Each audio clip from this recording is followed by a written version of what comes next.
Bismillahirrahmanirrahim. Assalamualaikum warahmatullahi wabarakatuh. Alhamdulillahi rabbil alamin. Nahmaduhu wa nasta'inuhu wa nastaghfiruh wa na'udzu billahi min syururi anfusina wa min sayyiati a'malina.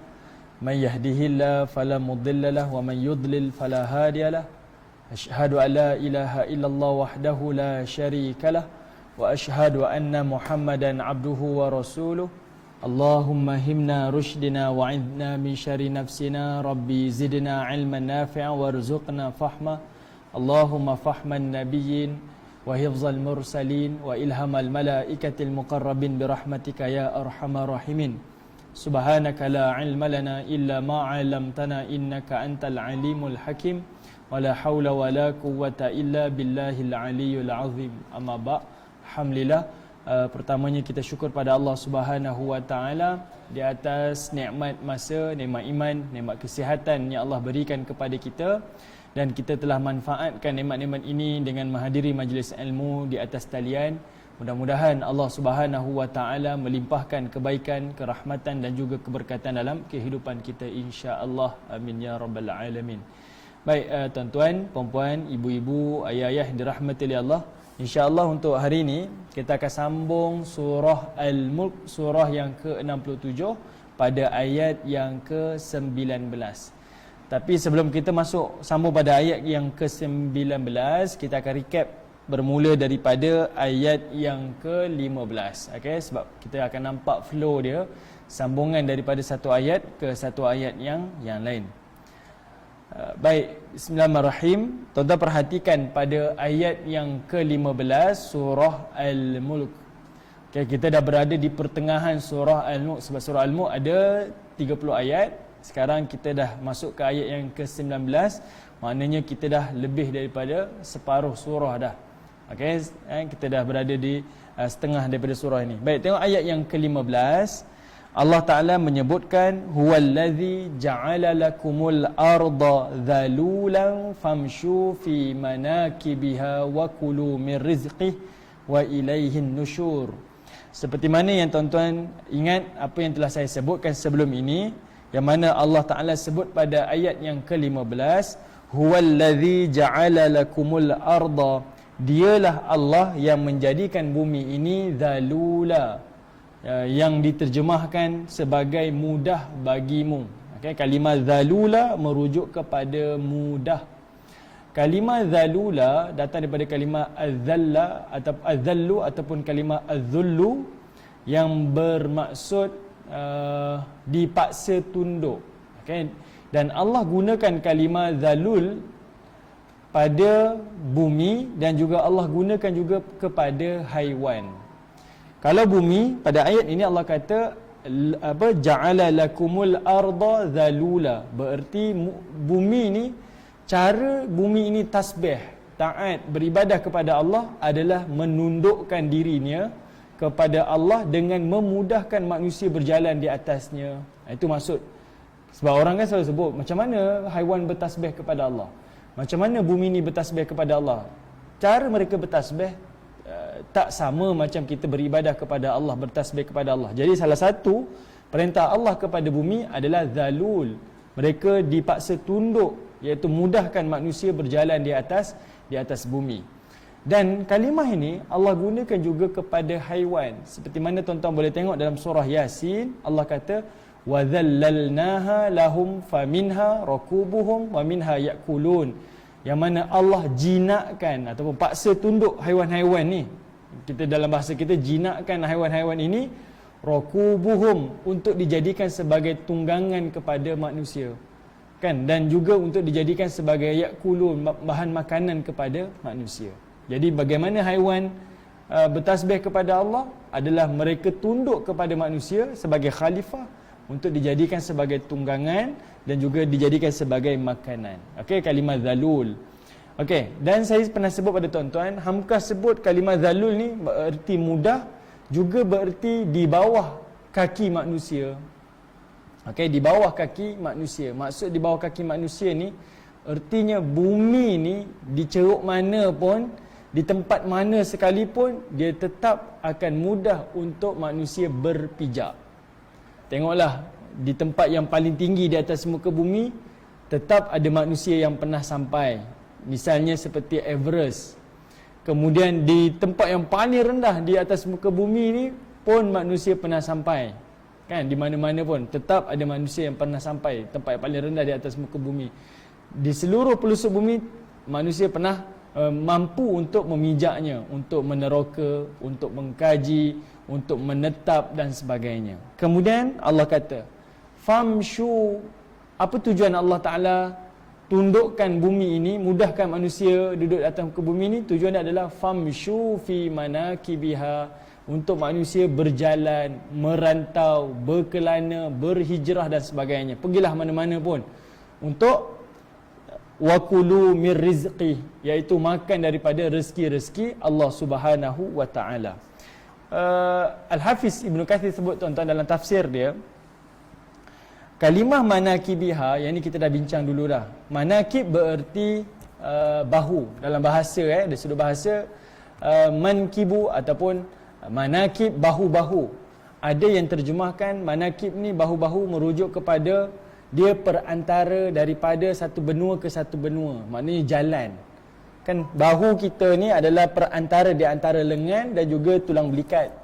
Jadi antara bahu ke bahu ni, daripada tulang belikat ke lengan ni, perantara dia adalah bahu. Daripada benua ke benua, dia mesti ada laluan dia, ada jalan dia. Jadi Allah Ta'ala jamin mana-mana tempat yang ceruk, ada jalan dan laluan yang Allah Ta'ala dah sediakan kepada manusia, nak mudahkan manusia ni. Okay. Tetapi Al-Hafiz Ibn Kathir, Abdullah bin Abbas kata manakib ni merujuk kepada Gunung Ganang. Bahu tu merujuk kepada Gunung Ganang. Maksudnya macam mana? Ada berbeza. Ada kata dia jalan, ada yang kata Gunung Ganang, kalimah manakib ni. Kalau Al-Hafiz Ibn Kathir kata Gunung Ganang, Abdullah bin Mas'ud pun kata Gunung Ganang, merujuk kepada manakib. Itu merujuk kepada bumi ni Allah ciptakan dalam keadaan dia luas, tunduk kepada manusia, dan Gunung Ganang tu fungsinya sebagai pengukuh kepada manusia menetap di atas muka bumi. Artinya bumi ni tak ada sengit, tak bergoyang dan tak sebagainya, melainkan bumi ni dalam keadaan kukuh, teguh dan dalam keadaan stable. Kenapa? Sebab Allah dah pasakkan bumi ini dengan Gunung Ganang. Ini pandangan para ulama. Manakib ada yang terjemahkan sebagai jalan-jalan di antara perantaran benua ke benua. Ada juga terjemahkan manakib bahu merujuk kepada Gunung Ganang. Dua-dua tafsiran para ulama ni memberi maksud yang lebih luas lagi. Okay? Sebab itu dalam ilmu tafsir, perbezaan pandangan bukan seperti ilmu fiqh. Kalau fiqh ni berbeza pandangan di antara harus, haram, makruh dan sebagainya kan. Tetapi tafsir, perbezaan pandangan itu adalah melengkapkan ataupun meluaskan lagi kefahaman kita kepada satu-satu ayat-ayat Allah Subhanahu wa taala. Dan last kali pada ayat 15 Allah ikat dengan kalimah wa ilaihin nusyur. Kata Allah Taala, hanya kepada Allah lah kamu akan dibangkitkan. Artinya apa tuan-tuan? Di atas muka bumi ni Allah kata pergilah, berjalanlah, berkelanalah, makanlah apa-apa rezeki, berjalanlah mana-mana pun bumi ni. Tapi ingat, kamu akan dibangkitkan pada hari akhirat. Macam mana pun kita buat tuan-tuan, peringatan mudah daripada Allah. Ingat, kamu akan dibangkitkan di hari akhirat. Makanlah apa-apa rezeki Allah atas muka bumi ni, tapi makan berpada-pada, sebab kamu akan ditanggungjawabkan pada hari akhirat. Berjalanlah mana-mana atas muka bumi ni, tapi berpada-pada, kamu akan dibangkitkan pada hari kiamat. Jadi itu ingatan yang paling jelas Allah Ta'ala ingatkan kepada kita. Maknanya buatlah apa yang kamu suka, tapi ingat, ending kamu akan kembali kepada Allah. Jadi berhati-hati dengan perbuatan kita. Dan saya rasa ayat ni tepat bagi mereka yang mungkin belajar di luar negara, bekerja di luar negara, berkelana di luar negara. Bila kita keluar daripada zon selesa kita, keluar daripada kawasan perkampungan kita, kediaman kita, tempat kelahiran kita, kita akan jadi orang yang open minded. Kita akan jadi lebih luas lagi pemikiran kita, pandangan kita. Akhirnya macam-macam yang akan dapat, yang kita dapat input. Benda yang baik pun jadi, benda yang tak baik pun boleh jadi juga kan. Tapi Allah Ta'ala letakkan ada limitation kepada kamu. Macam mana kau nak buat, silakan. Tapi ingat, kamu akan dikembalikan dan dibangkitkan di hadapan Allah Subhanahu wa taala. Dan ini salah satu bukti kekuasaan Allah Taala. Kalau kita rasa skop kuasa Allah ni hanya di negeri kita, salah. Allah kata keluarlah, kamu akan tengok lebih banyak lagi benda-benda yang kamu tak pernah tengok, dan kamu akan lihat di situ ada lagi kebesaran daripada Allah Subhanahu wa taala. Okey? Baik. Tuan-tuan bayangkan kita duduk di negara musim yang macam ni lah tuan-tuan. Negara kita panas berlembab kan, di iklim khatulistiwa ni. Kita rasa kawasan kita ni biasalah sebab kita daripada kecil macam ni. Tuan-tuan pergi ke satu tempat negara yang 4 musim, tuan-tuan akan kagum. Hebat. Ada 4 musim, musim luruh, musim bunga, musim sejuk, musim panas. Kita akan jadi kagum. Orang yang duduk di negara 4 musim, pergi ke negara macam kita beriklim khatulistiwa ni pun akan kagum. Kami duduk dalam keadaan macam ni, keluar tengok negara lain, dia akan kagum. Dan itu sebenarnya tujuan Allah Ta'ala minta kita keluar, supaya melihat kekuasaan Allah Subhanahu wa taala. Okey, saya tak akan lanjutkan tuan-tuan detailkan sebab ini kita dah sebut pada minggu-minggu yang lalu. Okey, baik. Ayat yang ke-16, 17 dan 18. 3 ayat ni tuan-tuan, 16, 17 dan 18. 3 ayat ini adalah ayat yang memberi maksud keseluruhan. Okey? Memberi maksud keseluruhan. Dia ayat yang bersambung-sambung dan mesejnya jelas. Tuan-tuan perhatikan, ayat yang ke-16, Allah Ta'ala bertanya dalam keadaan Allah Ta'ala memberi ancaman. Pada ayat 15, Allah kata, alam ni sangat luas, sangat tenang, kamu pergilah, kamu akan selamat di bawah jaminan Allah. Sebab bumi ni bertasbih kepada Allah dengan cara dia tunduk kepada manusia. Besar mana pun bumi, dia tak akan telan manusia. Allah bagi jaminan. Dalam masa sama Allah jamin kita pergilah mana-mana tetap ada rezeki untuk kita makan. Tapi ayat 16 dan ayat 17, Allah Ta'ala tunjukkan kekuasaan kerajaan dia. Di tempat yang kamu rasa aman, Allah Ta'ala boleh tukar jadi sebalik dia. Jadi tempat yang menjadi ancaman dan azab kepada manusia. Ini satu kekuasaan Allah. Daripada tempat yang menjadi azab dan ancaman, Allah boleh tukar balik menjadi tempat yang aman dan tenang semula. Benda ni benda yang mustahil tuan-tuan. Benda yang kita tak boleh fikir macam mana dia boleh berubah 360 darjah ataupun 180 darjah. Tapi Allah Ta'ala menunjukkan itulah kekuasaan dia. Misal saya pernah sebut pada tuan-tuan, kita tengok di Itali ada satu tempat namanya Pompei kan, yang masyarakat dia sama diazab oleh Allah macam masyarakat zaman Nabi Lut alaihissalam, yang mana mereka ni menjadi batu, diazabkan mereka asbab kerana mereka melakukan perhubungan homoseksual. Pompei adalah salah satu zaman dahulu kawasan ataupun negeri yang sangat-sangat bertamadun, maju, sangat indah. Allah terbalikkan negeri tersebut dengan melimpahkan gunung berapi.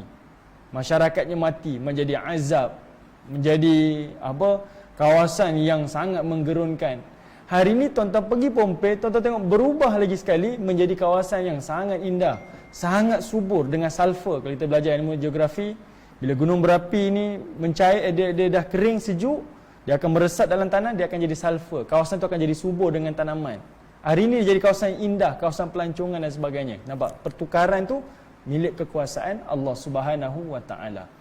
Tengok tempat yang lain, kalau kita pergi di Madinah, ada kawasan nama Madain Saleh. Tuan-tuan hari ini pergi jadi kawasan pelancongan. Tengok gunung ganang dipotong, ditarah, yang menakjubkan dia punya pemandangan dia.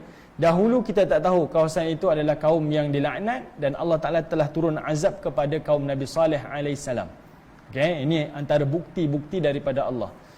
Daripada satu keadaan yang tenang berubah menjadi keadaan yang azab. Berubah balik menjadi kawasan yang tenang, boleh berubah menjadi kawasan yang azab. Orang yang berfikir dia sentiasa tak rasa selamat, melainkan keselamatan itu di bawah jaminan Allah Subhanahu wa taala. Sebab itu Allah gunakan ayat Aamintum man fis samai an yakhsifa bikumul ard. Apakah kamu tetap boleh rasa aman kepada Allah yang berada di langit, bahawa Allah itu boleh menterbalikkan bumi ni? Allah Ta'ala boleh terbalikkan bumi ni. Kamu boleh rasa aman ke? Sebab semuanya di bawah kekuasaan Allah Ta'ala. Okey, tak payah. Saya tak akan ulang tuan-tuan. Dia akan jadi lebih detail lagi. Dan saya pernah sebut pada tuan-tuan, ayat 16, ayat 17, bukti dia, contoh dia, Allah sebut pada ayat yang lain berkaitan tentang kaum Nabi yang terdahulu. Ada kaum Nabi Lut, ada kaum Nabi Saleh, ada cerita tentang Qarun, ada cerita tentang siapa lagi? Nabi Hud dan sebagainya, Nabi Nuh dan sebagainya, yang bercerita tentang azab yang Allah telah timpakan kepada kaum-kaum yang terdahulu. Okey, cuma tuan-tuan boleh buat nota. Ayat 16 adalah ancaman azab Allah daripada bumi. Ayat 17 adalah ancaman azab Allah daripada langit. Kalimah ayat 16 kalimah ay yakhsifa bikumul ard, maksudnya bumi ni akan diterbalikkan. Bumi ni boleh disedut oleh Allah Taala. Bumi ni Allah Taala boleh tenggelamkan. Itu maksud dia, ay yakhsifa bikumul ard. Maknanya azab tu Allah Taala turunkan di bumi. Boleh jadi di bumi azab tu. Manakala ayat 17 Allah kata apa? Fis sama ay yursila alaikum hasiba. Langit tu Allah Ta'ala boleh datangkan angin yang berbatu, hujan batu. Okey. Yang itu menunjukkan azab daripada langit. Okey, maknanya ada dua azab. Bumi boleh jadi keluarkan azab, langit pun boleh keluarkan azab. Dan bukti-bukti tu kita dah sentuh pada surah-surah yang lain, cerita Nabi Hud, Nabi Saleh, cerita Qarun, Nabi Musa, Nabi Nuh AS dan sebagainya. Ini saya tak ulang tuan-tuan. Tuan-tuan boleh tonton live kita pada minggu yang lalu. Tuan-tuan akan lihat ayat-ayat yang telah saya sebutkan. Saya minta maaf tuan-tuan, bukan saya tak nak sebut, tapi saya takut nanti mengambil masa tak selesai kan. Okeylah, kita boleh perlahan-lahan gerak secara perlahan-lahan. Tapi tak apalah, sebab benda tu takut berulang-ulang nanti tuan-tuan dengar. Okey, baik. Jadi ayat 16 berkaitan tentang azab yang berada di bumi. Ayat 17 berkaitan tentang azab daripada langit. Dan saya sebut pada tuan-tuan, kenapa Allah sebut man fis sama, Allah yang berada di langit. Al-Imam Ar-Razi di dalam kitab tafsir dia merujuk, katanya kalimah Allah berada di langit adalah merujuk kepada beberapa tafsiran. Antara tafsiran Imam Ar-Razi adalah merujuk kepada kuasa Allah yang berada di langit. Okey, kuasa Allah yang berada di langit.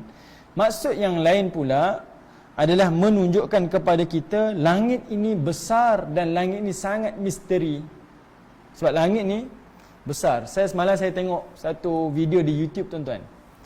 Dia tunjuk keluasan satu perkara. Dia tunjuk pokok yang paling terbesar di atas muka bumi ni, maknanya paling tinggi, saya tak ingat di mana. Kalau nak dibandingkan dengan ikan paus lagi besar lagi. Maknanya ikan paus yang pernah ditemui sangat besar. Lebih besar daripada pokok yang paling besar dekat atas muka bumi ni. Dalam laut ada paus yang lagi besar. Paus yang lagi besar tuan-tuan, yang paling besar dekat dunia ni, kalau dibandingkan dengan Menara Eiffel di Paris, Menara Eiffel lagi besar lagi.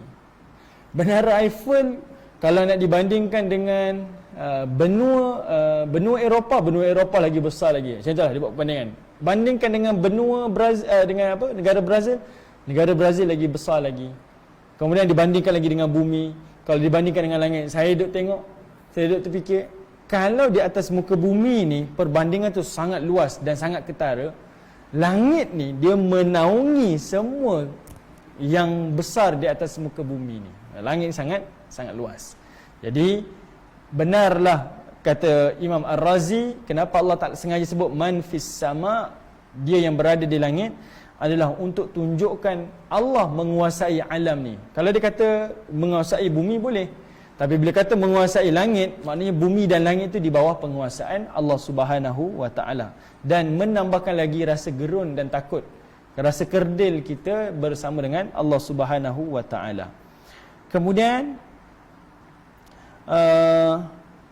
antara yang lain pandangan daripada Imam Ar-Razi, dia kata kenapa Allah Ta'ala sebut man fis sama, dia berada di langit, adalah untuk menunjukkan taatnya kita kepada Allah adalah ketaatan yang 100%, tak boleh argue, tak boleh dinafikan. Misal, dia kata macam ni, dalam bahasa kita ada kuasa atasan, ada orang atas, pihak atasan, ada pihak bawahan. Bila kata ini arahan daripada pihak atasan, automatik kita faham, bukan nak kata bos kita duduk atas kita, tak. Tapi nak kata ini adalah satu arahan daripada orang atas yang kita kena taat dan kita kena ikut, sebab dialah yang berkuasa dalam satu organisasi. Perintah tu kena ikut.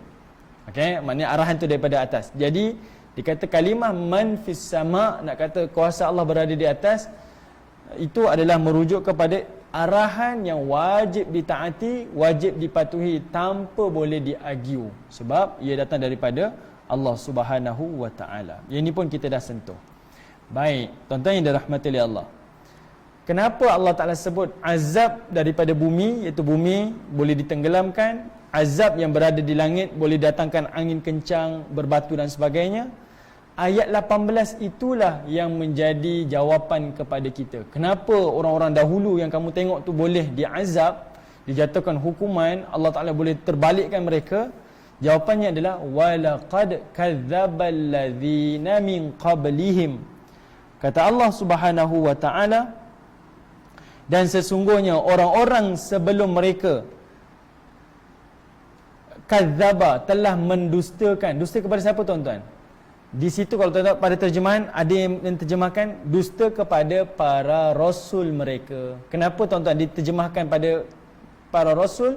Tuan-tuan kena tengok ayat sebelum-sebelum tu yang kita cerita tentang dialog penghuni neraka kepada penjaga neraka.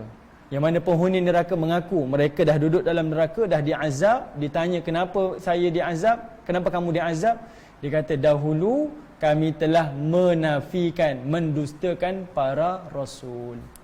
Jadi ayat ni tuan-tuan menjadi bukti. Tuan-tuan kena bayangkan, konteks ayat ini turun pada Quraisy, yang mana Quraisy menjadi saksi tuan-tuan. Yang mereka sedang mendustakan Rasul dan mereka menjadi saksi. Mereka berdagang ke Syam, mereka nampak tinggalan kaum Nabi Saleh yang berada di Al-Ula, yang duduk di Madain Saleh hari ini tuan-tuan. Kenapa? Ni nenek moyang mereka telah mendustakan para Rasul, mereka telah diazab. Mereka nampak dengan mata mereka, tanda ada, bukti ada, kesan-kesan peninggalan pun ada. Jadi Allah ulang lagi sekali ingatan, walaqad kadzdzabal ladzina min qablihim, orang-orang sebelum kamu telah mendustakan para rasul. Fakaifa kana nakir, sekarang kamu tengok alangkah hebatnya, azabnya, kemurkaan Allah Taala. Okey, yang ini tuan-tuan, Allah Subhanahu wa taala nak buktikan kepada kita, macam mana kamu sakiti hati rasul. Kamu tengok orang-orang terdahulu tak ada satu pun yang terlepas daripada azab Allah Subhanahu wa taala. Semuanya telah ditimpa macam-macam azab oleh Allah Subhanahu wa taala. Tinggal hari ini tuan-tuan, kita sendiri berfikir dan kita sendiri melihat, adakah kita nak mengakui ataupun tidak. Okay, sebab kesan ni kita sendiri nampak. Mula-mula Allah ajak kita berjalan, pergi mengembara, bukan sekadar nak ambil rezeki saja, tapi untuk mengambil pengajaran daripada kawasan-kawasan yang kita lawati. Okay, kawasan-kawasan yang pernah kita sampai, ambil pengajaran, tengok kepada kesan umat yang terdahulu. Okey, baik, yang ini tuan-tuan kita dah sentuhlah pada kesempatan yang lalu. Hari ini kita masuk pada ayat yang ke-19. Okey, baik. Apa ni? Okey. Jadi keberadaan Allah dia, bukan jisimnya, tapi hanya keberadaan Allah. Yep. Bukan waktu Mi'raj, Rasulullah SAW naik daripada satu langit ke sampai ke atas langit, finally boleh Allah. Jadi bukan ke itu satu bukti Allah berada di atas langit. Kedua, ada falam berada tu pada kami katakan Allah turun ke langit. Bukan dia juga menunjukkan keberadaan Allah ialah lebih daripada langit. Okey, baik. Memang perbincangan ni luas. Perbincangan ni berulang-ulang daripada para ulama silam, iaitu peristiwa Isra dan Mi'raj, hadis Nabi yang mana Allah turun ke langit pada sepertiga malam, setiap malam. Bagaimana pandangan para ulama, macam mana perbincangan ulama dan pandangan ilmuwan sekolah-sekolah kita kepada hadis-hadis tersebut, ataupun peristiwa-peristiwa yang berlaku kepada Nabi ni, benar ke? Dia macam ni tuan-tuan, kalau kita mempersoalkan dan bertanya Allah berada di langit ataupun tidak, sebenarnya jelas persoalan itu salah dan kurang tepat. Sebab bayangkan tempat dan masa adalah duduk di bawah penguasaan Allah. Mustahil Allah Ta'ala duduk di dalam kuasa dia. Mesti Allah Ta'ala keluar daripada zon kuasa dia. Keluar daripada sesuatu. Macam mana saya kata? Ni perbandingan ni mungkin tak tepat, tuan-tuan. Saya bagi contoh. Tuan-tuan bayangkan bumi ni macam satu globe. Okey, Allah Ta'ala berkuasa dalam globe ni. Allah Ta'ala berkuasa. Misal, saya minta maaf kalau contoh ni kurang tepat, tapi nak bagi gambaran mudah je. Bayangkan dunia ni, alam ni duduk dalam satu globe. Yang tuan-tuan tengok orang-orang di barat sihir-sihir dia duduk main globe kan. Tuan-tuan bayangkan, bila tuan-tuan kata Allah berada di langit dengan keadaan mujassimah, menjisimkan Allah duduk di langit, ertinya tuan-tuan bayangkan tukang sihir tu duduk di dalam globe tu. Macam mana dia nak menguasai globe tu, nak menyihir globe tu? Faham maksud saya? Tak, ini maksudnya Allah berada di atas langit yang paling tinggi. Okey. Sebab tu para ulama sebut, bila kata Allah berada di langit itu, dalam keadaan Allah berada di langit, itu atas kehendak Allah. Jangan samakan dengan makhluk. Dan perbincangan tu, dia macam mana kata, ada yang tafwid dan ada juga yang mentakwilkan. Dua-dua ni saling lengkap melengkapi. Mungkin antara kita rasa, oh tak boleh. Saya nak kata macam mana?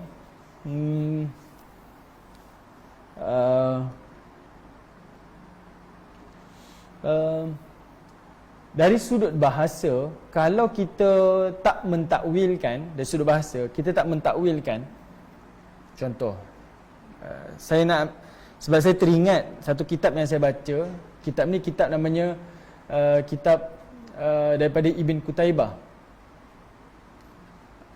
Contoh dia tu sangat mudah untuk faham. Apa saya tak ingat. Saya nak ulang balik.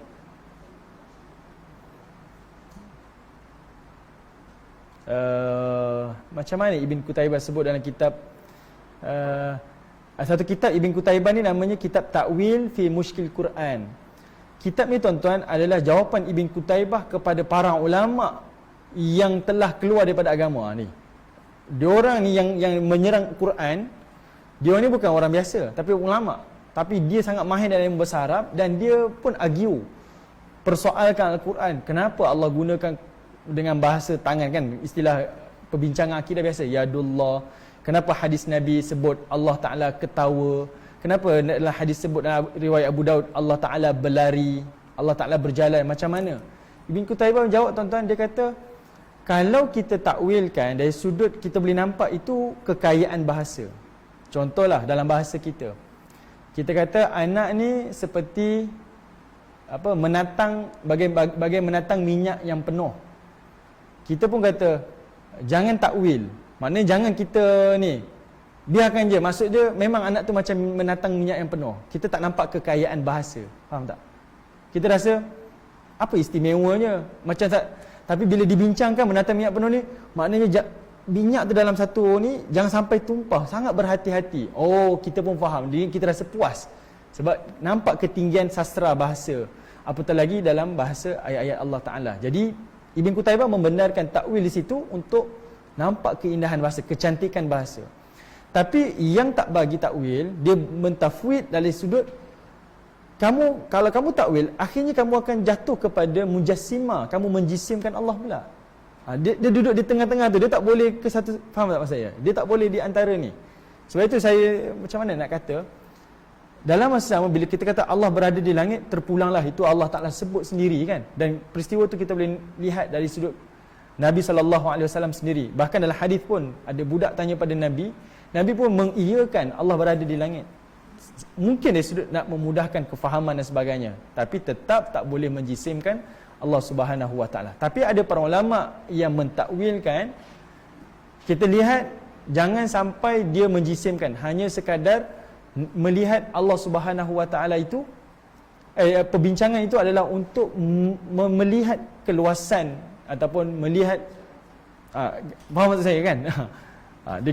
Kita nampak kekayaan bahasa tu macam mana.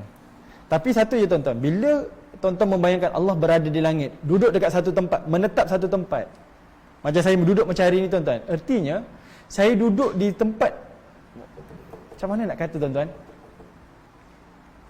maknanya Allah Ta'ala tu duduk macam saya nak kata,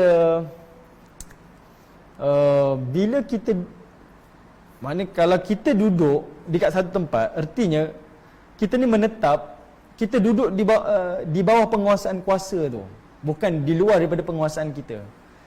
Saya nak bagi contoh macam mana tuan-tuan. Bincangan ni memang panjang, dia panjang. Tapi saya tak jumpa contoh untuk tuan-tuan faham. Okey, lain kali. Okey. Okey, baik. Tapi satu je tuan-tuan. Bila Allah kata berada di langit, sebab itu kita boleh tengok Imam Ar-Razi cuba memberi penerangan yang tak menjisimkan Allah Subhanahu Wa Taala. Okey, ini memang akidah Ahlussunnah wal Jamaah. Okay, kita tak nafikan bila Allah kata berada di langit, ya Allah berada di langit, tapi tak menjisimkan Allah Subhanahu Wa Taala. Okey, baik tuan-tuan yang dirahmati oleh Allah. Mohon maaf, mungkin para asatizah yang lain mungkin boleh mendetailkan dan mendatangkan contoh-contoh yang lebih mudah untuk difahami. Okey, baik. Cuma jelas bila Allah kata dia boleh tenggelamkan bumi dan dia juga boleh turunkan angin ataupun hujan berbatu di atas muka bumi, maka kita boleh faham seperti mana ayat-ayat sebelum ini, Allah Ta'ala memiliki kerajaan di bumi dan Allah Ta'ala juga memiliki kerajaan yang berada di langit. Sebab dua-dua tempat Allah Ta'ala boleh turunkan azab, keluarkan azab dan sebagainya. Okey, apa sebab diturunkan azab? Allah ulang lagi sekali, iaitu pada ayat yang ke-18. Kerana umat-umat terdahulu telah mendustakan para rasul yang telah diutuskan kepada mereka. Okey, saya dah bawa contoh tuan-tuan dalam banyak-banyak surah yang lain sebelum ini bercerita tentang kaum Nabi Nuh, kaum Nabi Lut, kaum Nabi Saleh, kaum Nabi Hud dan sebagainya sebagai bukti-bukti kekuasaan Allah Subhanahu Wa Taala. Okey, kita nak masuk ayat 19 tuan-tuan. Tuan-tuan perhatikan bukti kekuasaan kerajaan Allah. Allah Ta'ala menyebutkan awalam yarau ila at-tayri fawqahum saffatin wa yaqbidun ma yumsikuhunna illa ar-rahman innahu bikulli syai'in basir.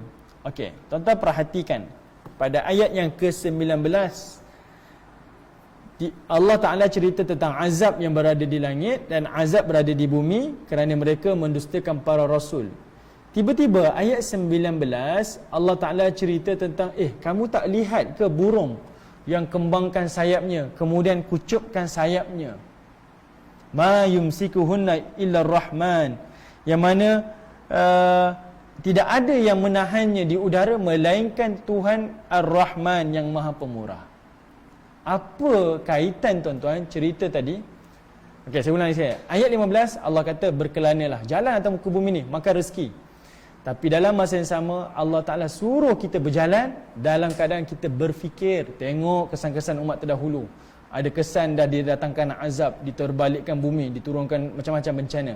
Supaya kita berfikir. Ini semua bukti kuasa Allah. Bila Allah cerita azab, terus lompat cerita tentang burung pula.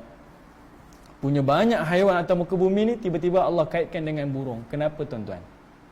Okey, ayat 18 cerita azab, ayat 19 tiba-tiba Allah Ta'ala bercerita berkaitan tentang burung. Apa kaitannya? Mesti ada sebab yang Allah Ta'ala nak highlightkan kepada kita. Baik, salah satunya tuan-tuan daripada Al-Imam Al-Alusi di dalam kitab tafsir dia, sengaja Allah datangkan bukti kekuasaan Allah dengan cerita burung adalah kerana cerita ni sangat dekat kepada kaum Quraisy yang menjadi konteks kepada ayat ini diturunkan. Surah ni surah Makkiyah kan tuan-tuan? Surah ni turunkan sebelum Nabi hijrah. Bila Allah kata awalam yarau ila tayr, apakah kamu tak tengok burung tu? Selepas cerita azab, sebenarnya untuk flashback, throwback kepada orang Quraisy, ingat tak dulu zaman yang hanya lebih kurang sekitar Allah masa Muhammad 35 40 campur 35 lebih kurang hampir 40 tahun, lebih kurang 40 tahun lebih baru cerita tentang satu kawasan di Mekah berlakunya tentera burung yang merejam batu sijil kepada tentera Abraha yang datang daripada Yaman. Kan? Cerita azab, tiba-tiba cerita burung adalah untuk bawa orang Quraisy ni berfikir balik. Baru 40 tahun lepas lah, baru lagi cerita ni.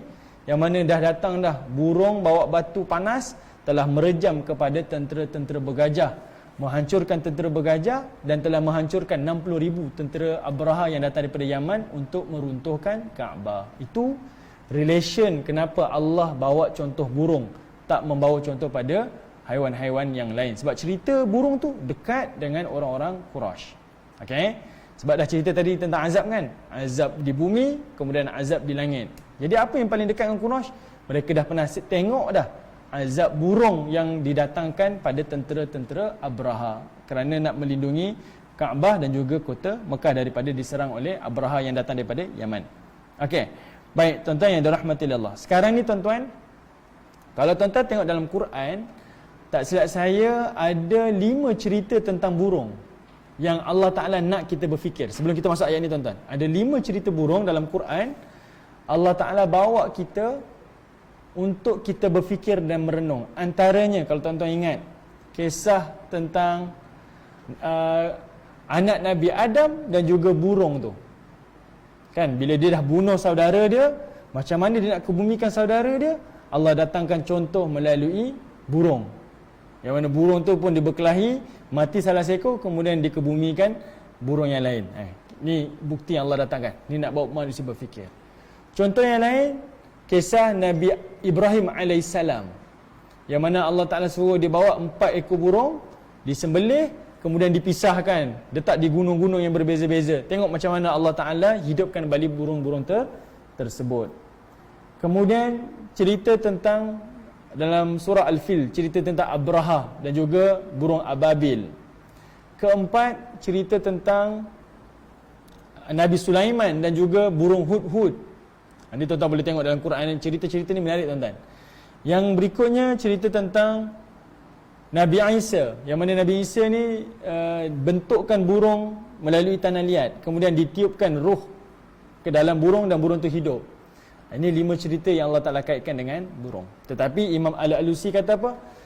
Yang paling dekat dengan Quraisy adalah cerita tentang Abraha dan juga Ababil, sekitar 40 tahun lebih baru berlaku kepada Quraisy. Quraisy menjadi saksi. Setelah cerita azab, cerita burung adalah untuk mereka ingat kepada apa yang telah ditimpakan kepada mereka. Okey, jelas tuan-tuan Ini antara yang Allah Ta'ala nak bawa. Okey, sekarang kita tengok pada tafsiran ayat 19. Perhatikan tuan-tuan, Allah kata apa? Awalam yarau ila tair. Kamu tengok burung tu. Okey. Mungkin kamu boleh tengok pada burung Ababil, kamu boleh tengok pada burung-burung Nabi Ibrahim, Nabi Isa, cerita tentang anak Nabi Adam dan sebagainya.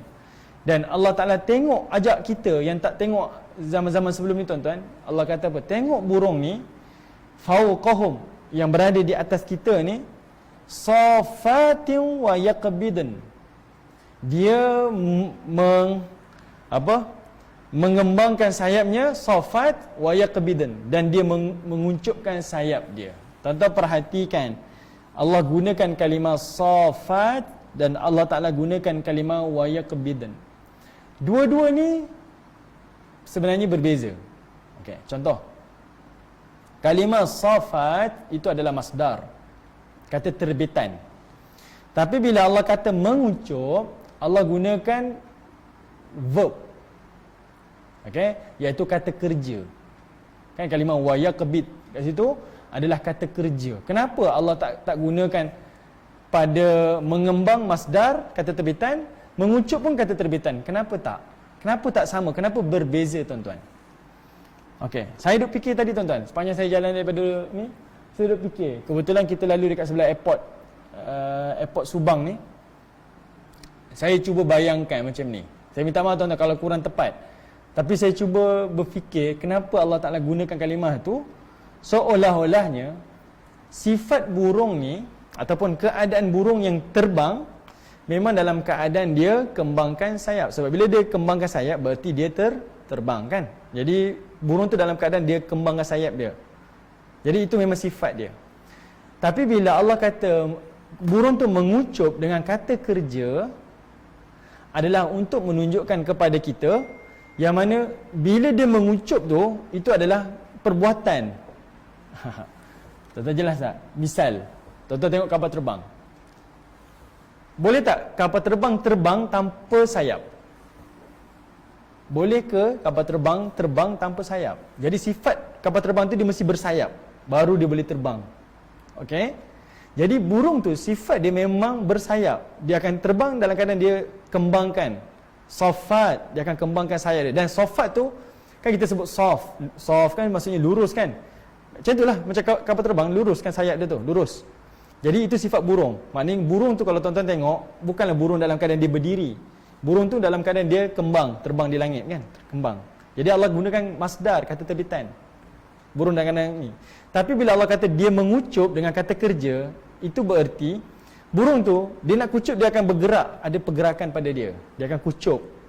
Okey, jadi Allah gunakan kata kerja. Okey, gunakan verb dekat situ. Yang ini tuan-tuan tak disebut dalam tafsir, tapi saya terfikir kenapa ada perbezaan kalimah safat dan juga kalimah wayaqbid. Ayat ni sama. Boleh je Allah Taala tukar je kalimah mengembangkan sayap tu dengan verb kata kerja, kucup pun guna kata kerja boleh. Tapi kenapa Allah tak gunakan kata kerja tapi Allah gunakan masdar? Fikiran saya, sebab kebetulan saya lalu tadi, saya nampak kapal terbang tu sifatnya memang macam tu, kembang kan. Jadi bila dia mengucup tu, itu kata kerja kepada burung tersebut. Okey, tak apa tuan-tuan, jelas tak jelas minta maaf tapi nak bagi gambaran mudah perbezaan dia. Jadi Allah nak tunjukkan kepada kita burung ni dia boleh kembang dan dia boleh kucup. Baik, kemudian Allah kata ma yumsikuhunna illar rahman. Apa yang tidak ada yang boleh menahannya, menghalang burung itu terbang, illar rahman, melainkan Tuhan Ar-Rahman yang Maha Pemurah. Maknanya tuan-tuan, burung ni dia boleh terbang sampai tinggi, burung yang kecil teman rendah, burung yang besar teman tinggi ni, percayalah dia terbang tu atas kerana Allah Ta'ala Ar-Rahman yang memberi keizinan. Cuba tengok, ada haiwan yang bersayap tapi tak terbang. Misalnya macam burung unta, kan? Dia ada sayap dia, ada kepak dia, tapi dia tak terbang. Apa lagi haiwan yang bersayap tapi tak terbang? Ini maksudnya penguin. Ada sayapnya tapi tak terbang. Macam-macam kita boleh lihat. Jadi Allah Ta'ala sebut ma yumsikuhunna illa rahman. Tidak ada yang boleh menghalang melainkan semua atas asbab Allah Ta'ala. Tapi tuan-tuan kena perhatikan, kalimah Ar-Rahman ni bukan sekadar nak tunjuk kepada burung sahaja, tetapi kepada ayat-ayat selepas ini. Okay, macam mana burung tu terbang, semuanya atas kerana sifat pemurahnya Allah. Dan Allah Ta'ala nak kita berfikir, macam mana Allah punya pemurah kepada haiwan, macam itulah pemurahnya Allah kepada makhluk. Dalam masa yang sama tuan-tuan, Allah Ta'ala nak buktikan kekuasaan dia, pemurahnya Allah, kerajaan Allah ni merentas manusia dan juga kepada haiwan. Mungkin ada orang kata, oh kita punya kekuasaan kita hanya pada manusia sahaja, Allah ni kuasa, tak pada haiwan. Tapi kata Allah, tak, kuasa Allah pada manusia, kuasa Allah juga pada haiwan. Tengok pada pemerintah yang ada di atas muka bumi, mereka hanya memerintah kepada manusia. Adakah mereka memerintah pada haiwan? Tak. Kuasa mereka terbatas. Kuasa mereka ada limit dia, kan? Tapi walaupun haiwan tu duduk di negerinya, di bawah kerajaannya, tapi dia tak boleh kawal. Berbeza dengan Allah Ta'ala. Dia berkuasa di atas makhluk yang bernama manusia, juga kepada haiwan. Okey? Baik. Kemudian Allah kata, innahu bikulli syai'in basir. Sesungguhnya dialah Allah yang maha melihat segala sesuatu. Allah gunakan namanya kat situ adalah basir. Artinya setiap apa yang berlaku ke atas makhluk, haiwan ataupun kita, semuanya di dalam pandangan Allah, di dalam ketentuan Allah Subhanahu Wa Taala. Okey? Maknanya dalam keadaan radius kekuasaan Allah Taala, Allah Taala melihat saja. Maknanya Allah Taala tahu saja apa yang telah kita lakukan, apa yang telah ditakdirkan, apa yang telah terjadi kepada kita. Kita sakit, kita berjaya, kita gagal, semuanya di dalam pandangan dan pemantauan Allah Subhanahu Wa Taala. Tidak ada yang culas, tidak ada yang terlepas daripada pandangan Allah Subhanahu Wa Taala. Okey, jadi pada ayat 19 tuan-tuan ada beberapa pengajaran yang kita boleh belajar. Pertama, iaitu Allah Ta'ala cuba kaitkan cerita ingatan orang Quraisy kepada Ababil, Abraha yang berlaku pada mereka. Kedua, Allah Ta'ala suruh tengok burung ni, yang mana mereka ni, haiwan-haiwan ni boleh terbang, itu adalah di bawah kekuasaan Allah Subhanahu Wa Ta'ala. Okey. Dan yang ketiga, macam mana mereka boleh terbang? Sebabnya sifat pemurah Allah Subhanahu wa taala. Okey, tuan-tuan tengok pada ayat yang ke-20. Kalau ada persoalan, tuan-tuan terus ajukan. Nanti saya akan tengok pada komen kalau ada persoalan. Okey, tuan-tuan tengok pada ayat ke-20. Ini kaitan pada ayat ke-20 dengan ayat yang ke-19. Baik. Pada ayat yang ke-19, 20, Allah kata amman hadzal ladzi huwa jundul lakum yansurukum min dunir rahman inil kafiruna illa fi ghurur. Kemudian ayat 21, amman hadzal ladzi yarzuqukum in amsaka rizqah bal lajju fi utuwin wa nufur. Okey, tuan-tuan perhatikan ayat 20 dan juga ayat 21.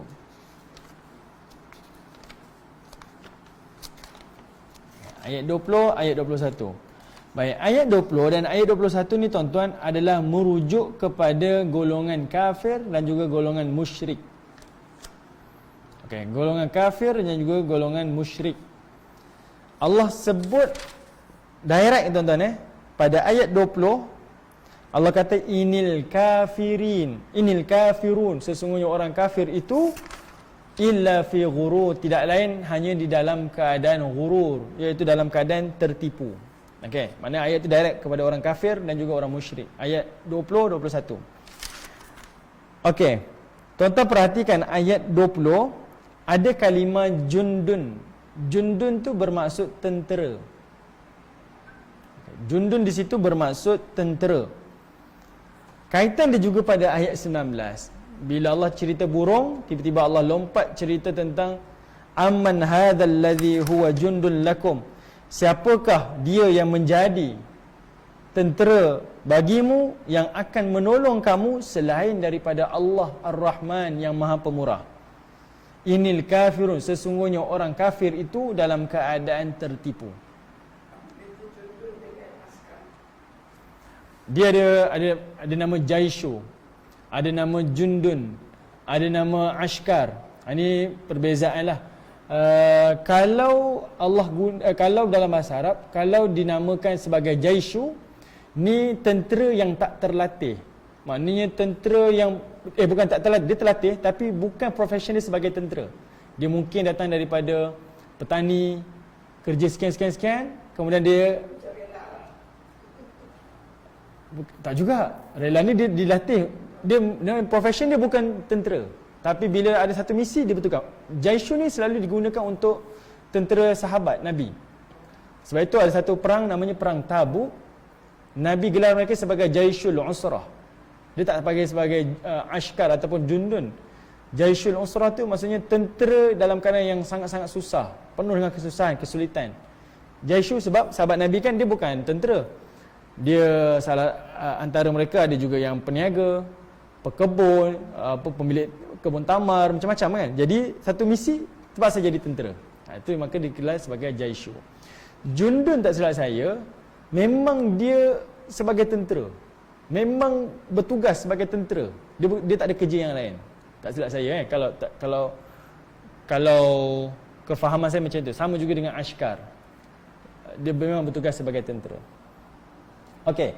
Baik. Jadi Allah sebut pada ayat 20, kata Allah Taala, amman hadzal ladzi.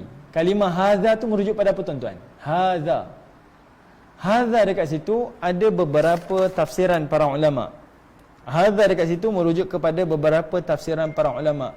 Antaranya hadza itu adalah merujuk kepada berhala yang disembah oleh musyrikin ataupun orang kafir. Orang musyrik, orang kafir menyembah berhala. Jadi berhala itu disebut sebagai hadza. Ada juga hadza ni yang para ulama menyebutkan merujuk kepada kuasa dan juga harta mereka. Maksudnya Allah Ta'ala sedang mengherdik, menyindir dan juga menemplak orang-orang musyrik. Allah kata aman hadza. Allah tak nak sebut nama dia tuan-tuan. Allah tak sebut pun. Nak tunjuk benda tu sangat-sangat tak ada nilai. Macam kita lah tuan-tuan, kita tak suka seseorang, bukan sekadar nak sebut Kita tak nak sebut pun nama dia. Si fulan tu, si tu kita guna. Jadi Allah kata amman hadza. Hadza, Allah tak sebut apa benda tu, tapi Allah kata hadza. Nak kata benda tu memang tak disukai, benda tu memang tak ada nilai. Hadza, ini hadza tu maksudnya ini kan. Allah kata apa? Siapakah dia ni, benda ni, berhala ke, kekayaan kamu ke, harta kamu, pangkat kamu, yarzuqukum ayat sebelum tu, yansurukum min dunir rahman huwa jundun lakum, yang boleh jadi tentera kamu, maknanya pelindung kamu, pengawal keselamatan kamu. Yansurukum, yang boleh melindungi kamu, min dunir rahman, melainkan daripada Allah yang Maha Pemurah. Tuan-tuan nampak tak? Okey, saya nak kaitkan tuan-tuan. Kalimah jundun dikaitkan dengan ayat 19. Sebab ayat 19 adalah perbincangan ingatan Allah kepada orang Quraisy, cerita tentang Abraha. Kan? Abraha ada tentera dia. Allah hantar tentera ababil dia daripada kalangan burung-burung ni. Datang tentera. Jadi Allah tunjukkan pada ayat 20, ni kamu tengok kamunya berhala tu seolah-olahnya tentera. Sebab tentera ni dia punya function dia adalah sebagai pengawal keselamatan kan, pelindung kan. Jadi Allah kata berhala tu boleh jadi pelindung untuk kamu tak? Tak boleh. Boleh selamatkan kamu ke di akhirat? Tak boleh. Allah kata macam tu. Kemudian pada ayat 19, pada cerita burung, Allah gunakan kalimah Ar-Rahman. Macam mana burung tu terbang? Sebab sifat Allah Ar-Rahman. Pada ayat 20, Allah kata, yang menyelamatkan kamu dekat hari akhirat adalah aku yang Ar-Rahman ni. Macam mana kamu tengok burung tu selamat, terbang bebas, macam itulah aku yang akan memberi Ar-Rahman, sifat pemurah aku kepada kamu di hari akhirat nanti, yang akan selamatkan kamu di hari akhirat. Bukan berhala-berhala yang kamu sembah, bukan harta yang kamu perolehi, bukan pangkat yang kamu miliki. Okay? Jadi Allah Ta'ala nak highlightkan kat situ. Tuan-tuan yang dirahmati oleh Allah, sebenarnya Allah Subhanahu Wa Ta'ala ingatkan kita dalam surah apa?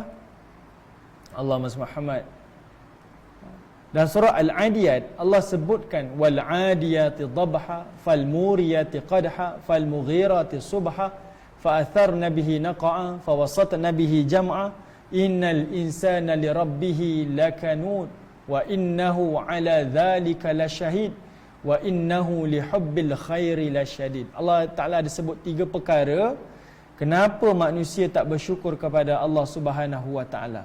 Antaranya sebab manusia telah memberhalakan apa yang dimiliki, harta dunia dia, kekayaan dia, apa-apalah yang dia rasa benda tu lebih berkuasa daripada Allah Subhanahu Wa Ta'ala. Dia sanggup buat apa sahaja demi dunia dia melebihi daripada Allah Ta'ala. Misal lah, mungkin tuan-tuan ada pengalaman, tuan-tuan boleh tengok orang lain ataupun kita dahulu.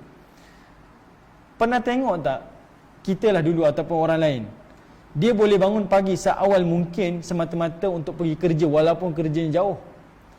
Tapi dia tak boleh nak bangun pagi untuk tunaikan solat subuh. Mandi siap pakai baju ni, nak solat subuh yang beberapa minit tu tak boleh nak buat.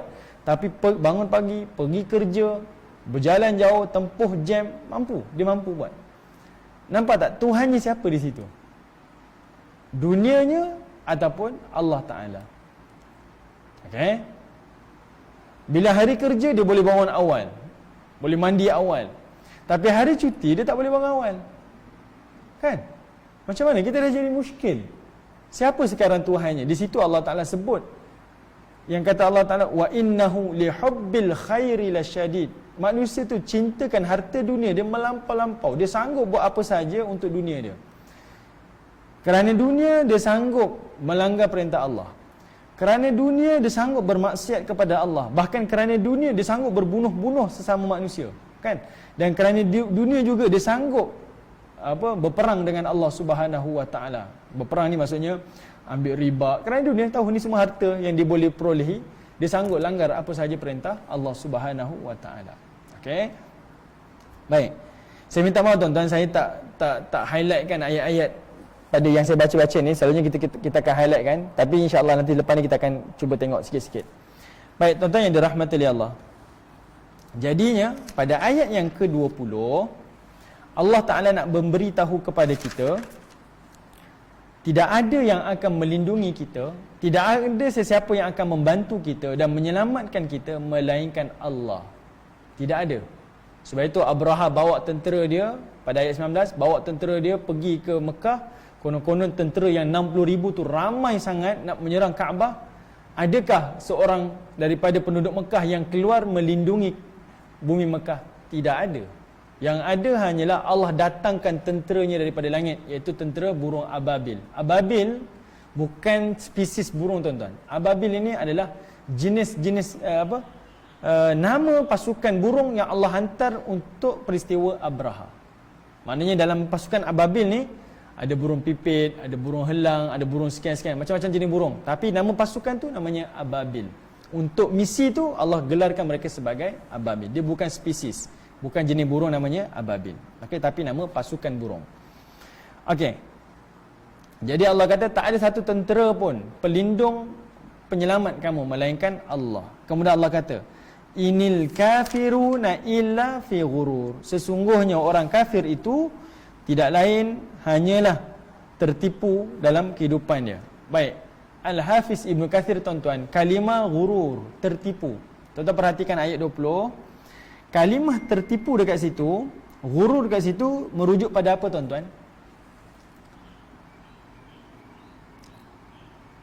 Tertipu dekat situ, tuan-tuan, adalah merujuk kepada, macam mana saya nak kata?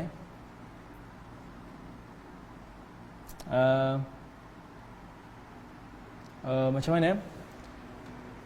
Kalau macam mana nak kata? Tertipu dekat situ adalah manusia ni ataupun orang kafir ini, dia telah meletakkan keyakinan dia kepada sesuatu yang tak mampu selamatkan dia, tapi dia percaya benda tu selamatkan dia. Macam ni. Tuan-tuan pernah tengok, ada orang dia kata apa? Saya tak percaya Tuhan. Saya tak percaya Tuhan. Dia lawan fitrah dia, tuan-tuan. Saya tak percaya Tuhan. Ceritalah apa-apa, saya takkan percaya Tuhan. Tapi tengok keadaan dia. Dia percaya tak dengan perkara-perkara gaib? Dia percaya. Ni kita ni fitrah. Macam mana dia cerita perkara gaib? Dia selalu nak predik masa depan dia. Dia akan jumpa feng shui lah, tukar ramal lah. Perasaan tu ada sebab dia rasa tak secure dalam kehidupan dia. Apa yang berlaku akan datang, dia tak yakin. Jadi dia tetap mencari sesuatu yang untuk meyakinkan dia. Akhirnya dia tetap percaya kepada perkara yang gaib, cuma tersalah meletakkan keyakinan. Ataupun paling tidak, tuan-tuan, kita ni nak rasa yakin tak yakin, tuan-tuan tengok, bila kita ada harta, ada duit sikit, kita mula rasa okeylah, insya-Allah lah, ada duit ni kita rasa lebih tenang. Tak ada duit, apa rasa, tuan-tuan? Kita gundah gulana, kita rasa sebab tak kena, rasa risau, rasa itu, rasa. Sebab apa? Sebab kita meletakkan keyakinan kita kepada harta kita. Sebab itu dalam kitab Bidayah wan Nihayah dia sebutkan apa? Dia kata apa? Manusia ni pelik dan menghairankan. Mereka meletakkan keyakinannya kepada apa yang berada di tangannya, tapi dia tak meletakkan keyakinannya apa yang berada di tangan Allah. Sama faham maksud saya? Kita meletakkan keyakinan kita di tangan kita, sedangkan sepatutnya kita meletakkan keyakinan kita apa yang berada di tangan Allah Ta'ala. Okay, alright.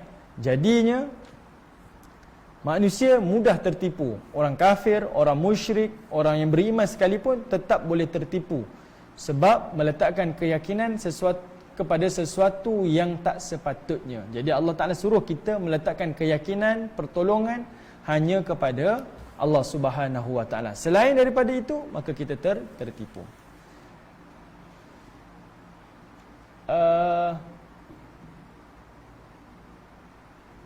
Macam mana saya nak kata? Okey, saya ambil satu contoh, tuan-tuan. Contoh ni contoh yang betul, tapi saya rahsiakanlah peristiwa tu dan saya tak akan sebut secara detail, nanti tuan-tuan boleh detect. Cerita ni popular dekat Malaysia. Ada seorang ni, dia ni orang kaya. Okey. Kita pun tak tahulah niatnya jadi kaya, mungkin untuk kesenangan kehidupan dan sebagainya. Tapi nak jadi cerita, asbab dia kaya itulah yang membunuh dia. Okey, asbab dia kaya itu membunuh dia. Sebab saya ada kawan, dia bekerja di PPUM, dia bertugas di PPUM, dia kena ke bumi, dia kena uruskan jenazah. Okey, dan jenazah ni dah dikebumikan, kemudian keluar perintah daripada jawatan agama supaya digali balik jenazah ni untuk buat postmortem. Tuan-tuan bayangkan jenazah ni dah dikebumikan, keluarkan balik untuk buat postmortem sebab isu mahkamah tu banyak sangat, nak tengok kena punca kematian dia. Jadi bila dia nak kebumikan tu, terpaksalah sahabat saya pada PPUM ni kena uruskan dia. Okey, dia kena uruskan baliklah jenazah ni. Jadi dia cerita apa? Kes jenazah ni dah dikebumikan, kemudian digali balik keluar dan dikebumikan semula untuk postmortem adalah kerana dia ni orang kaya. Dia ni asalnya mati dengan apa, sebab kata punca kematian adalah kerana handphone dia meletup masa dia tidur. Kononnya lah handphone dia meletup. Tapi nak jadi cerita, isteri pertama tak puas hati dengan punca kematian tu. Sebab dia orang tahulah mungkin masalah keluarga kan. Dia ada kahwin dua, ada isteri pertama, isteri kedua. Isteri pertama kata, saya nak gali balik, dia bawa kes ke mahkamah. Saya nak gali balik, nak tengok, nak buat postmortem, tengok balik apa punca kematian. Buat postmortem balik tuan-tuan, rupa-rupanya ada kesan yang disembunyikan. Rupa-rupanya suami dia dah mati, kemudian baru dia letupkan telefon tu di muka. Dia mati rupa-rupanya dibunuh, sama ada melalui racun ataupun ditekuk muka dia masa tidur. Wallahualam saya tak ingat. Tapi tuan-tuan boleh perhatikan tak? Ada orang nak pegang kepada harta, konon harta inilah yang selamatkan dia, berikan kebahagiaan, kesenangan hidup. Rupa-rupanya harta tu yang membunuh dia. Isteri pertama, isteri kedua bergaduh pasal harta, punca harta tu, yang suami tadi tu dibunuh dengan harta tersebut. Faham maksud saya? Jadinya jangan meletakkan keselamatan pertolongan selain daripada Allah. Ada orang rasa hartalah yang selamatkan dia, hartalah yang melindungi dia, takafulah melindungi. Saya tak salahkan tuan-tuan, itu semua kita punya perancangan kan, kita boleh rancang, tak menjadi kesalahan. Cuma jangan meletakkan inilah yang selamatkan saya selain daripada Allah, jangan. Okey, boleh jadi yang itulah yang akan menyebabkan sesuatu yang tidak baik kepada kita, seperti mana contoh yang tadi. Dah dikebumikan, kemudian digali semula, dibuat postmortem, kemudian dikebumikan. Saya rasa benda itu sangat mengaibkan. Apatah lagi dibunuh kerana harta. Okey, dibunuh kerana harta, bergaduh kerana harta. Itu perkara yang sangat mengaibkan. Okey. Baik, tuan-tuan yang dirahmati oleh Allah.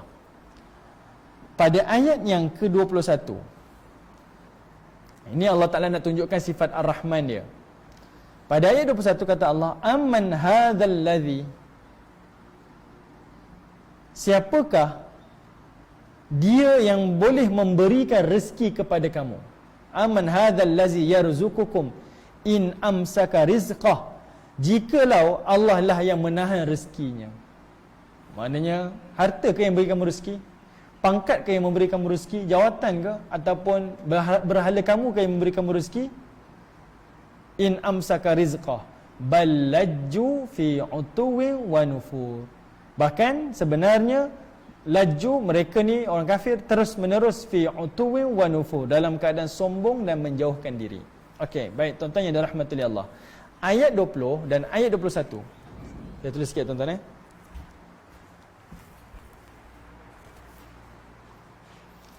Pada ayat yang ke-19, Allah gunakan kalimah Ar-Rahman dengan satu perumpamaan, tengok pada burung, macam mana burung itu terbang. Ini semua atas sifat Allah Ta'ala lah yang maha pemurah, okay? Yang membantu burung itu boleh terbang. Dalam masa yang sama, Allah Ta'ala suruh tengok sifat sifat Allah kepada burung itu adalah kepada kehidupan kita. Ayat 19, Allah Ta'ala cerita tentang pertolongan yang surukum tu. Allah lah yang akan beri pertolongan. Pada ayat yang ke-20, Allah Ta'ala cerita tentang rezeki. Ayat 19, saya ulangi, 19, Allah Ta'ala suruh tengok burung tu tak tahu apa-apa pun. Kita boleh andai macam tak tahu apa-apa pun. Yang menyebabkan dia mampu terbang kerana sifat Allah Ar-Rahman. Dan Allah Ta'ala suruh tengok ayat 19, ayat 20, Allah Ta'ala explain Ar-Rahman tu kepada kita. Pertolongan daripada Allah tu, itu sifat Ar-Rahman Allah kepada kita. Pertolongan ni macam-macam tuan-tuan. Pertolongan dunia, pertolongan akhirat. Dunia, tuan-tuan boleh tengoklah. Dulu keluarga kita silap 21 ni ayat 19, minta maaf. Okay. Pertolongan pada ayat 20, rezeki ayat 21, pertolongan dunia, pertolongan akhirat. Pertolongan dunia macam-macam lah tuan-tuan. Kita rasa, pernah tak tuan-tuan interview, kita tak prepare pun, tiba-tiba dapat kerja pula, just bawa resume, nak jadi rezeki, nak jadi cerita, dapat rezeki, jadi kerja situ, naik pangkat, jadi bos lah, jadi pengarah, macam-macam. Kita pun tak sangka-sangka, macam-macam. Allah kata, itu pertolongan aku, Ar-Rahman, sifat pemurah Allah. Apatah lagi dekat hari akhirat nanti, yang kita tak ada apa-apa pun talian hayat, melainkan Allah Ta'ala yang akan bantu kita, selamatkan, mudahkan di mahsyar, selamatkan kita sampai masuk ke dalam syurga Allah Subhanahu wa Ta'ala. Tak ada orang yang boleh beri melainkan Allah Ar-Rahman. Cara dia, Allah suruh tengok kita pada burung, tengok macam mana burung tu terbang. Itu semua sifat Ar-Rahman Allah kepada haiwan, Ar-Rahman Allah kepada kita. Dan pada ayat 21, Allah suruh tengok sifat Ar-Rahman Allah kepada rezeki kita. Ada rezeki terletak. Saya pernah sebut, tuan-tuan ingat lagi, mula-mula kuliah kita pada surah Al-Mulk, saya bagi contoh, ni bukti kekuasaan Allah, Allah beri rezeki. Kenalan saya, dia ada sahabat, dia buang kerja, musim-musim pandemik kena buang kerja, atas sebab dia bekerja di mana, di satu kolej swasta. Saya tak sebut lah kolej swasta tu.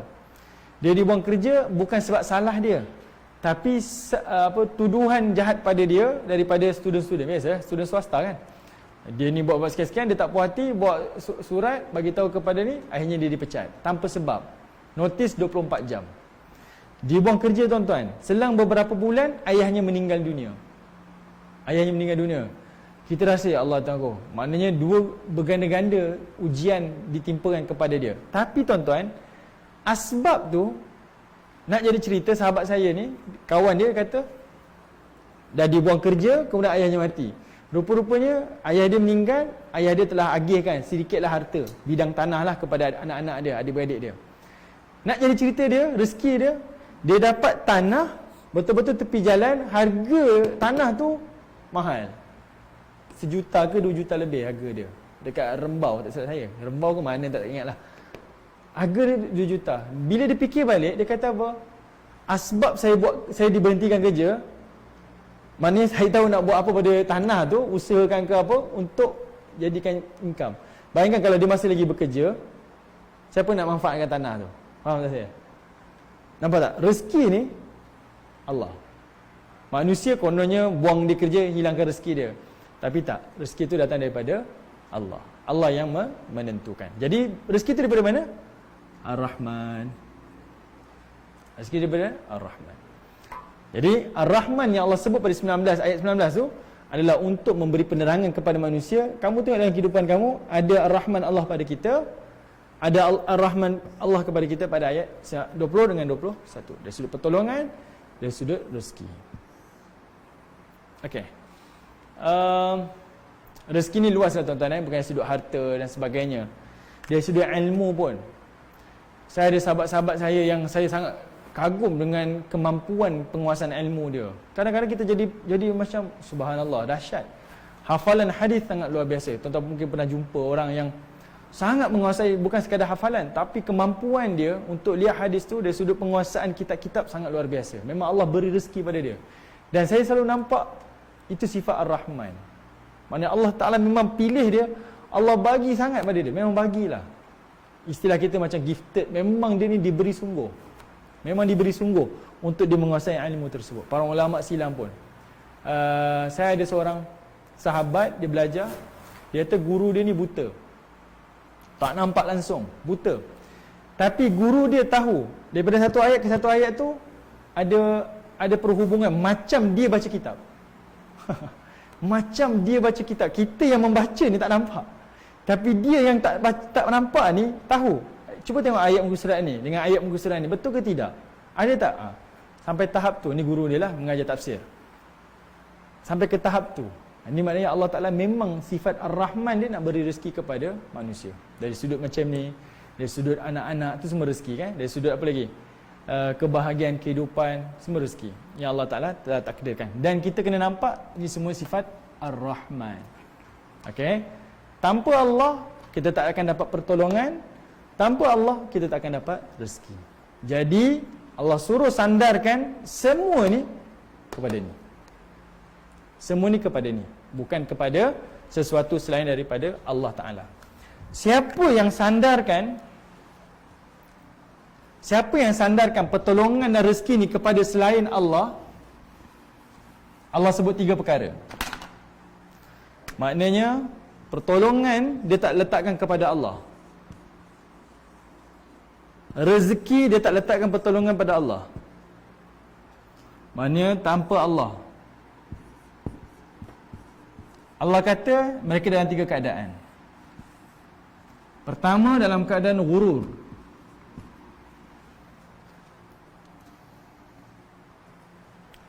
Kedua, utu. Dan yang ketiga adalah nufur. Okey, saya ulangi sekali tuan-tuan. Allah kata letakkan pertolongan kepada Allah sebab dia Ar-Rahman. Letakkan rezeki kepada Allah sebab dia Ar-Rahman. Ini kita sendiri boleh tengok pada diri kita tuan-tuan. Pertolongan yang kita dapat, rezeki yang kita dapat, percaya itu semua sifat Ar-Rahman. Kadang-kadang kita tak tahu apa yang kita buat, tapi kita dapat lebih daripada itu. Itu Allah Ta'ala punya kerja. Tapi Allah beri ancaman, kalau pertolongan tak diletakkan kepada Allah, rezeki tak disandarkan kepada Allah, Allah sebut 3 perkara. Dia ghurur, dia utu, dia nufur. Okey, dalam keadaan 3 perkara. Okey, kita tengok tuan-tuan satu-satu. Kita ada masa lagi ke? Baik, ada sikit lagi masa. Baik, sempat je kan? Okey, tuan-tuan perhatikan.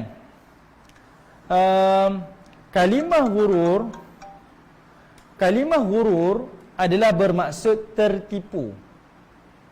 Okey, saya sebutkan tadi tuan-tuan, tertipu tadi Ghurur tadi saya sebut tertipu. Dia tertipu. Dia rasa benda tu yang menyelamatkan dia, tapi tidak. Benda tu tak mampu menyelamatkan dia, tak mampu membantu dia, melainkan yang membantu sebenarnya adalah Allah. Okey? Kita tersalah meminta bantuan. Sedangkan benda tu pun tak dapat menyelamatkan diri dia, melainkan adalah Allah. Okey.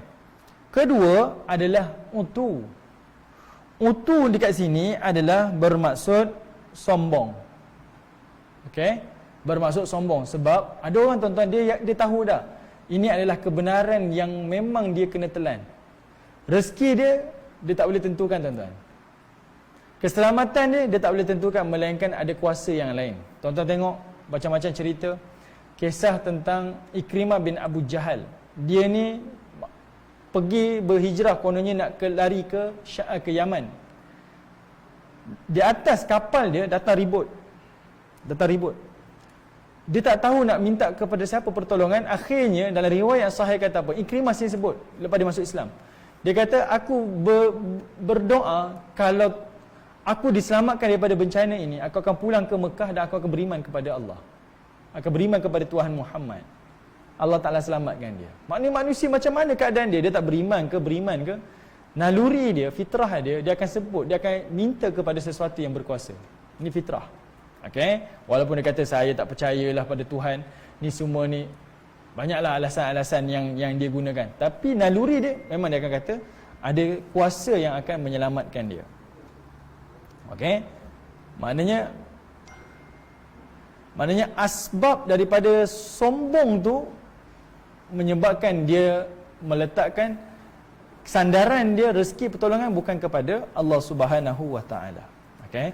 Baik, manakala kalimah nufur adalah orang yang dalam keadaan menjauhkan diri dia daripada Allah. Maksudnya apa? Dia bukan sekadar sombong, tapi dalam keadaan dia tahu dah kebenaran, tak nak dengar dah. Ada satu pengalaman saya. Sahabat saya ni dia Kristian, masuk Islam. Selalu berlaku dialog dia dengan keluarga dia, khususnya mak dia lah, yang memang dia sangat berdoa nak mak dia masuk Islam. Kita sama-sama doa lah, mudah-mudahan mak dia masuk Islam. Dia mengharapkan mak dia masuk Islam. Dan dia sendiri tunjuk, dia refer dengan satu video ni, Zakir Naik, banyaklah keluar kelemahan-kelemahan daripada Bible ni. Dia pun duduk study, dia pun highlight kat dia punya Bible dia, tunjuk kat mak dia. Dalam Bible kata tak boleh makan babi. Dalam Bible kata apa lagi? Apa saya tengok lagi? Minum arak ke khatan macam tu lah. Dia tanda. Tunjuk dekat mak dia. Dia kata, mak, sama dia kata dialog saya macam Zakir Naik. Dia kata dialog saya, mak saya lebih Kristian daripada mak. Dia kata, mak saya lebih Kristian daripada mak. Bible suruh buat macam ni, mak tak buat. Orang Kristian pun tak buat. Mak dia punya marah. Apa-apa anak dia bila cerita je, sahabat saya ni bercerita je tentang agama, terus tengok. Tulis dalam guru WhatsApp, kadang-kadang saja forward. Dia kata, lepas tu mak dia akan bising, suruh delete dan sebagainya. Memang dia menafikan. Kadang-kadang bila tengok TV, ada azan kan? Tukar TV. Kadang-kadang tak ada apa-apa pun, azan tu sekadar azan je kan? Tapi dia tu tukar TV. Seolah-olahnya dia terus tutup terus perhubungan dia ataupun apa-apa laluan yang membawa agama tu kepada dia. Sebab dia tak boleh nak lawan perasaan dia, tak boleh nak apa? Kita kata apa? Nak nafikan kebenaran yang dah dibuktikan kepada dia.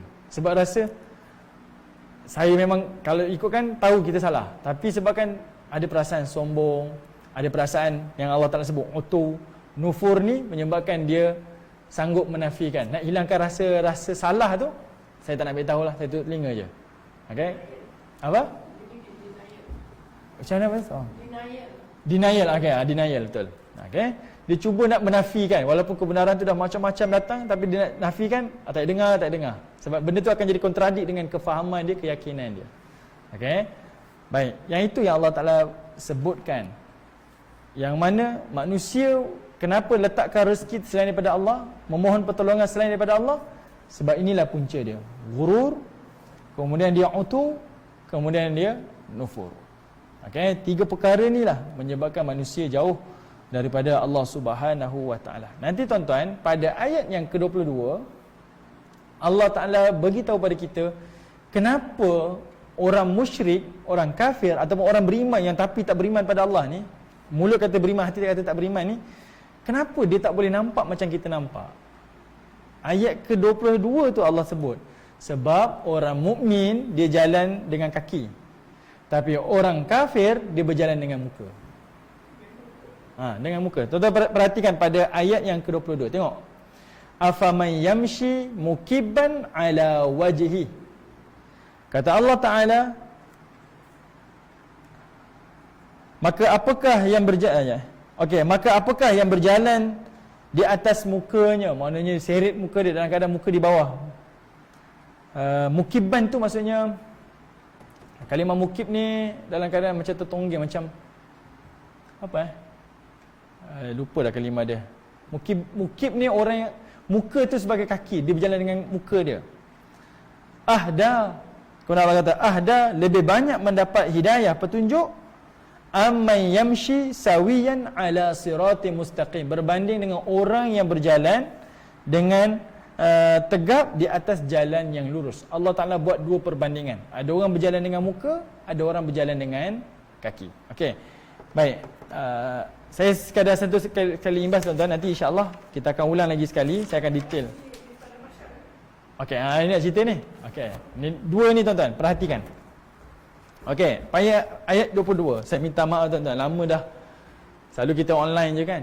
Sebab saya tangan tu macam nak klik je ayat Al-Quran tu. Okey, baik, saya tunjukkan tuan-tuan. Pada ayat 22 sebenarnya memberi 2 gambaran. Ayat 22, 2 gambaran. Satu gambaran dunia, satu lagi gambaran dekat akhirat. Gambaran dunia ni adalah sebagai perbandingan saja. Seolah-olahnya macam itulah. Tapi yang akhirat adalah realiti. Itulah keadaan dia. Okey?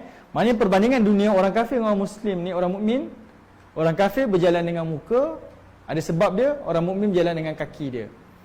Realiti dekat akhirat dia akan jadi realiti. Macam itulah orang kafir berjalan dekat akhirat, macam itulah orang mukmin akan berjalan dekat akhirat. Okey, ni kita bagi clue je lah tuan-tuan . Saya tak sempat nak sentuh. Kita pun tak nak rushing. Yang penting kena detail, kena faham.